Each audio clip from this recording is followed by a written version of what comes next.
আমরা দেখেছি, আমি যেমন 2004-এ জয়েন করেছি, আরও আগে কেউ কেউ জয়েন করেছেন। এখানে অনেক নতুন নতুন ইমারত নির্মাণ হয়েছে, নতুন নতুন প্রজেক্ট হয়েছে, ডিসিপ্লিন চালু হয়েছে, অনেক নতুন ইনস্টিটিউট তাদের কার্যক্রম বর্ধিত কলেবরে চালিয়ে যাচ্ছে। কিন্তু এই জায়গাগুলোতে প্রয়োজনীয় ম্যান পাওয়ার, দক্ষ ম্যান পাওয়ার আমরা এনশিওর করতে পারিনি। করলেও সেই পদ পদবিগুলো জিও আকারে সুনির্দিষ্টভাবে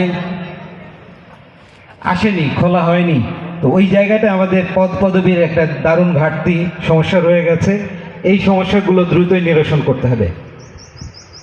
সো দাবি নয় হচ্ছে সকল অস্থায়ী পদ স্থায়ীকরণ, নতুন পদ সৃজন, গবেষণা বরাদ্দ বৃদ্ধি এবং কমিশনের এখতিয়ারভুক্ত কার্যক্রমে মন্ত্রণালয়ের হস্তক্ষেপ বন্ধ করে গবেষণামুখী ও সম্মানজনক কর্মপরিবেশ নিশ্চিত করতে হবে।